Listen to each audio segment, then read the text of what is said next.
Dore uburyo bwo gukorera amafaranga kuri Facebook budasaba igishoro namba. Niyumva ngo ni ubuntu nyine. Kuri ubu Facebook ikoreshwa n'abakabaka billion 3 ku isi hose. Baruta gato abaturage batuye ibihugu by'Ubuhinde n'Ubushinwa bose bateranije. Mu Rwanda natwe turakabaka hafi miliyoni twese dukoresha Facebook. Ni hafi 10% by'abaturarwanda bose. Muri abo bose ariko abazi ko Facebook ari ikirombe cy'ubutunzi kubayikoresha nimbarwa. Abenshi bazi ko ari gutakariza umwanya gusa wohereza ubutumwa butari ingenzi, amafoto, gutanga ibitekerezo mu matsinda n'ibindi byinshi binyuranye.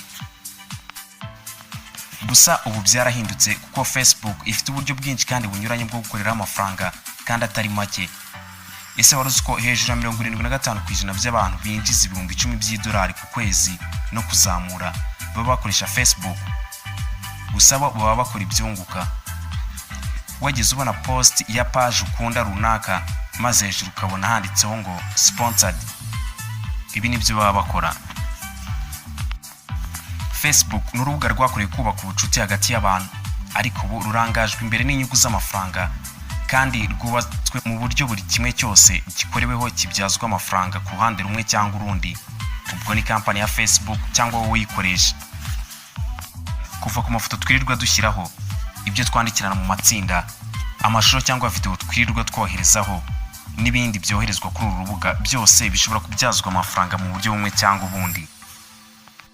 Facebook ni rumwe mu mbuga nkoranyambaga zifite uburyo bwinshi kandi bunyuranye bwo kubonera amafaranga, harimo kongera abasura website, blog runaka wenda yawe, gukora ama application yakorana n'uru rubuga rwa Facebook, gukora imenyekanisha bikorwa marketing maze business yawe ikunguka, kwamamaza posts z'abantu bakakwishyura, guhemberwa views uba wagize kuri video uba washyizeho, kwamamaza ibicuruzwa by'ibindi bigo cyangwa se business bizwi nka affiliate marketing, hakaza no kugurisha ibintu ku giti cyawe. Akenshi kandi abari n'ibyawe ari nabyo byoroshye cyane buri umwe wese yakora kandi bigatanga amafaranga mu buryo bworoshye cyane kandi mu gahe gato gashoboka. Wageze wumva Facebook Marketplace? Niba utarayumva ariko ushobora kuba warigeze kubona inshuti yawe cyangwa undi muntu agurisha ibicuruzwa kuri Facebook. Gusa wenda ntubitindeho kuko utazi imikorere yabyo. Gusa niba usanzwe nabizi, nabwo hano turakongerera ubumenyi bwo kubinoza. Wageze ushaka gutangaza ikintu mu itsinda runaka kuri Facebook maze ukabona bakubashije bati nicyo ugurisha cyangwa se what are you selling?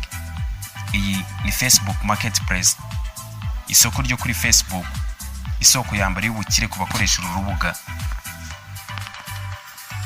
Facebook Marketplace ni uburyo Facebook yazanye bwemerera abayikoresha kuba bagurishiriza ibicuruzwa byabo wenda bishya, ibyo bakoreshaga batagikeneye n'ibindi. Bigakorwa hanini n'abantu akenshi baba batuye mu duce twegeranye wenda nk'imijyi mito mu gihugu kimwe n'ahandi. Ubu ni uburyo ugurisha ashyiraho icyo agurisha, igiciro, aho giherereye ndetse na adresse ye, maze umuguzi nawe akaba yamwandikira cyangwa akamuhamagara bakavugana uko umwe yagera ku wundi maze bakagura, cyangwa se bakifashisha ubundi buryo burimo na Kuri kugira ngo ibicuruzwa bigere kubo bigenewe. Ubu buryo burizewe cyane kandi butanga amafaranga mu buryo bwihuse cyane. Nta gishoro gihambaye bisaba, nta page ya Facebook ifite ibihumbi byinshi by'abayikunda isabwa, nta bundi bumenyi buhambaye busabwa. Igisabwa ni uko ukoresha Facebook gusa, umaze ubyibuze cyangwa se urengeje amezi 3 nyine uba kuri Facebook, ukoresha application ya Facebook igezweho latest version, kandi ukaba wubahiriza amategeko n'amabwiriza bigenga umuryango mugari wa Facebook. Waba ufite ibikoresho utagikeneye, uyu ni wo mwanya ngo bibyaze umusaruro. Bishobora kuba ari ibikoresho bya electronic utagikoresha, inkweto n'imyambaro, ibikoresho byo mu nzu home appliances, ibinyabiziga, ibibanza n'amazu, kimwe n'ibindi bikoresho binyuranye utagikeneye, mbese nyine ushobora kugurisha ubundi bikakubyarira inyungu. Reka naho tuze tureba uko ubu buryo bukora mu buryo bwa nyabwo, dushyiraho igicuruzwa maze ugasobanukirwa n'imikorere y'ubu buryo. Gusa niba utarakora subscribe kuri YouTube channel yitwa Kumenya, mwaracikanwe cyane. Yikore ubundi ujye ukurikirana ibiganiro bikwigisha uko wabyaza umusaruro internet n'imbuga nkoranyambaga, kimwe na byinshi wakikorera hamwe n'ikoranabuhanga. Muri kumwe na Mr. Buddha.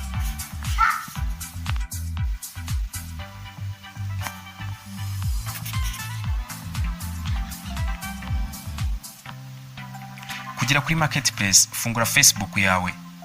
Ashobora kuba ariyo uri gukoresha cyangwa ukoresha Facebook Lite, gusa nta kibazo iyo ukoresha ariyo yose. Maze ukande ku gasanduka kari ahagana hejuru mu ruhande rw'iburyo, cyangwa ukande uburyo options, n'utwo turongo dutatu twegereye ishakiro, ubundi uhitemo marketplace cyangwa isoko. Uhita ugezwa ku bicuruzwa binyuranye ushobora kugura. Mu gihe ushaka kugurisha, ukanda sell cyangwa gurisha. Aha urasabwa kuzuza fomu imeze itya. Kuri what are you selling cyangwa nicyo uri kugurisha, ushyiramo izina ry'igicuruzwa rigaragara mu ibara ry'umukara wijimye cyane, riba rigomba kuba rito. Aha reka twigurishiriza iyi telefone mu bwoko bwa smartphone yitwa Tecno Pop 5P, twongereho ibindi bisobanuro bituma abakiriya bayishaka. Kuri price, nubwo bakwereka kari mu madolari, wowe wandike nk'uwandika mu manyarwanda. Igiciro kigomba kuba kitari hasi cyane cyangwa hejuru y'ibyo abandi bari kugurishirizaho kuri Facebook Marketplace. Ushobora kumenya ibiciro abandi bakoresha kuri Facebook Marketplace ugiye kuri Marketplace ugashakisha izina ry'igicuruzwa ushaka kumenya igiciro cyacyo, maze ukamenya igiciro mu by'ukuri icyo gicuruzwa gikwiye. Aha murabona ko ibyinshi biri hagati y'amafaranga 70,000 ndetse n'80,000. Twebwe reka twishyiriraho 69,600. Ibi bitugaragaza nk'abanyamwuga kurusha uko twashyiraho 70,000 byuzuye. Ikindi kandi iyo umuguzi abonye igabanyirizwa niyo ryaba ari rito cyane mu biciro, icyo gihe azahitamo icyo gicuruzwa. Ibi bizagufasha kugurisha vuba rero kuri marketplace. Haruguru kuri kategori urahitamo icyiciro gicuruzwa cyawe kibarizwamo. Ibi ni ingenzi cyane kurusha uko ubitekereza, kuko niba twahisemo mobile phones, umukiriya uzaba ari gushakisha telefone yo kugura, hari n'amahirwe menshi yuko azabona n'iyacu. Ni byiza rero guhitamo icyiciro nyacyo gikwiranye n'igicuruzwa cyawe. Condition ni imimerere y'igicuruzwa. Urahitamo used like niyo niba cyarakoreshejwe gusa kimeze nk'ahari gishya. Uhitemo niyo niba igicuruzwa cyawe ari gishya. Used good mu gihe kigaragara neza, cyangwa used fair cyarakoreshejwe ariko ntacyo gitwaye. Mu yandi magambo si cyiza cyane. Hano ushobora guhitamo network provider cyangwa se umurongo w'itumanaho, gusa ibi si ngombwa cyane. Guhitamo izina rya telefone, device name, gusa amazina yose ntabwo baba bayashyizeho, niyo mpamvu rero twe tubyihoreye. Kuri location ushyira aho uherereye, si ngombwa guhitamo ibyo baguhaye gusa, ahubwo ushobora kwiyandikiraho aho ushaka nyine aho uherereye, kugira ngo umuguzi amenye igicuruzwa giherereye mu by'ukuri naho yagisanga. Kuri description usobanura igicuruzwa mu buryo bwimbitse, ubwiza bwacyo, ubushobozi bwacyo, niba hari ibindi by'inyongera watangana n'icyo gicuruzwa cyawe ukabivuga, cyangwa se niba hari nka defo y'igicuruzwa gifite ukayivuga, wenda nka telefone ukavuga niba ikirahure cyaramenetse n'ibindi. Ibi bizagufasha kugurisha vuba cyane. Ushyiraho kandi address ya email cyangwa se nimero ya telefone cyangwa iya WhatsApp abantu bashobora kukubonaho mu gihe bashaka icyo gicuruzwa. Kuri availability uremeza kuri list as single item niba ari cyo cyonyine gusa uri kugurisha, cyangwa niba ari byinshi by'ubwo bwoko wemeze kuri list as in stock. Hanyuma ugashyira amafoto y'igicuruzwa agaragara neza. Urahitamo upload photo mu gihe ari ifoto ufite wifuza gushyiraho, cyangwa take photo mu gihe ushaka guhita ufata ifoto ako kanya. Aya mafoto agomba kuba ari meza ku buryo nawe ubwawe yatuma wumva wagura icyo gicuruzwa nubwo ari cyawe. Ibi byose nibizatuma ubona umuguzi mu gihe gito gishoboka. Aha kandi ushobora gushyira amafoto atarenze 10 agaragaza igicuruzwa mu bice byacyo byose, aho ubona nawe ari ingenzi hose kuhagaragaza.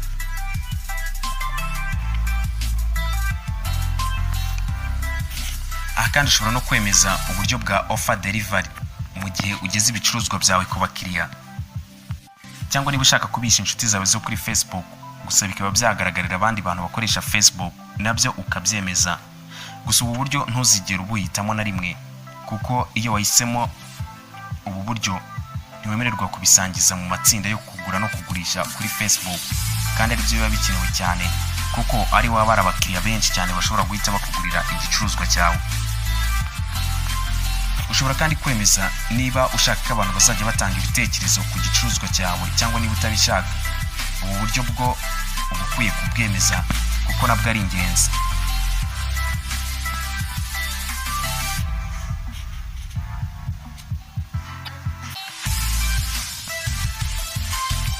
Mu gihe umaze kugenzura ko amakuru y'igicuruzwa watanze ariyo, wayatangaza publish, aho uhita werekwa andi magroup cyangwa se amatsinda y'ubucuruzi watangazamo, aho utagomba kurenza amatsinda 20. Rimwe mu matsinda yo kuri Facebook ukwiye kubanza gutangazamo ryitwa Rwanda Phone, Niyo and Used Smartphones for Sale. Riri mu matsinda meza kandi kugurishirizamo telefone n'ibindi bikoresho by'ikoranabuhanga muri iki gihugu, kandi akaba ari rigari cyane, rikaba rifite abakiriya barenga 100,000 mu gihugu hose. Niba ushaka kuryinjiramo, reba mu gisobanuro cyangwa description y'iyi video, urahita ubona link yo kwinjira muri iri tsinda maze wicururize wunguke. Aha niba wahisemo amatsinda 20, kanda share. Ubu noneho igicuruzwa cyacu cyageze ku isoko, aho kibanza kugenzurwa na Facebook review akanya gato. Kanda ku kamenyetso ka profile kari hirya ya inbox, urahita ugera ku mwirondoro wawe w'umucuruzi kuri Facebook, aho ubona n'ibicuruzwa byawe uko bihagaze. Reka dukande kuri cya gicuruzwa cyacu gishya. Mwabonye ko cyagiye twagishyize mu matsinda cyangwa se ahantu 20. Ubu dushobora kugishyira mu yandi matsinda menshi ashoboka, ndetse bashobora no kurenga 100 y'ubucuruzi mu gihe tuyabamo.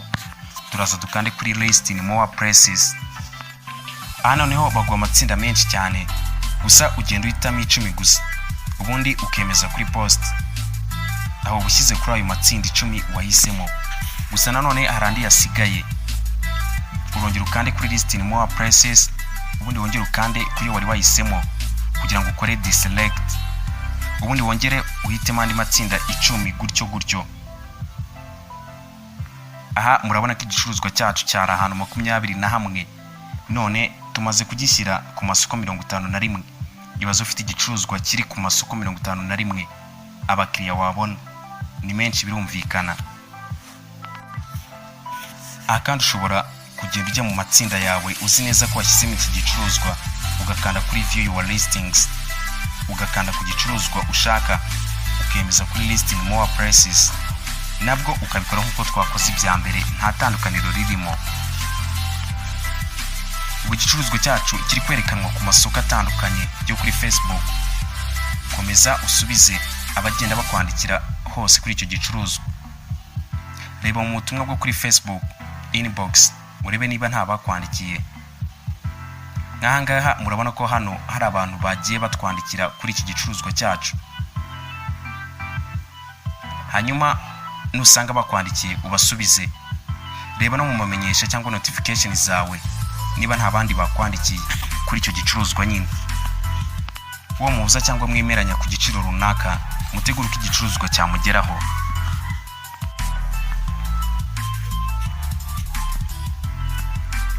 Dore ibyo ukwiye kumenya mbere yo kugura cyangwa kugurishiriza kuri Facebook. Facebook ntabwo irengera ingaruka zishobora kuva muri ibi bikorwa, ahubwo ugura n'ugurisha nibo bicunga ndetse bagacunga n'ibyabo.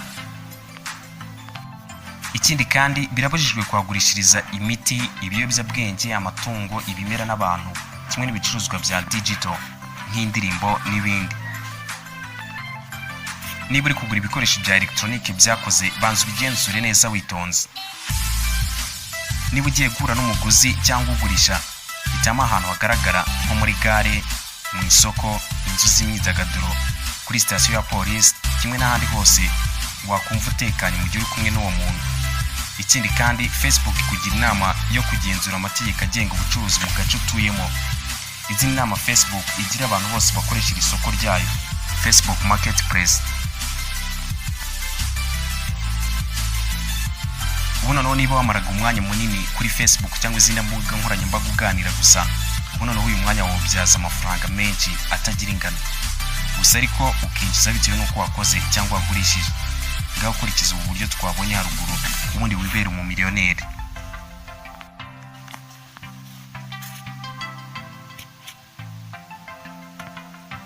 Mu biganiro byacu bitaha tuzabereka ubundi buryo bunyuranye wabyaza umusaruro Facebook, YouTube, Instagram, TikTok, kimwe n'izindi mbuga nkoranyambaga muri rusange.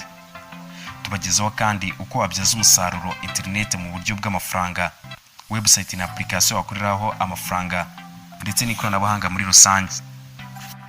Niba mutarakora subscribe kuri YouTube channel yitwa Kumenya, muyikore kugira ngo ibi byose ntibizabacike. Mushobora kandi no gusangiza iyi video mu gihe mwayikunze. Mubaye mufite ikibazo, igitekerezo, inyunganizi cyangwa ikindi cyose mwifuza ko twazabagezaho ubutaha, mwatwandikira muri comment. Mwari kumwe na Mr. Buda. Imana ibahezagire.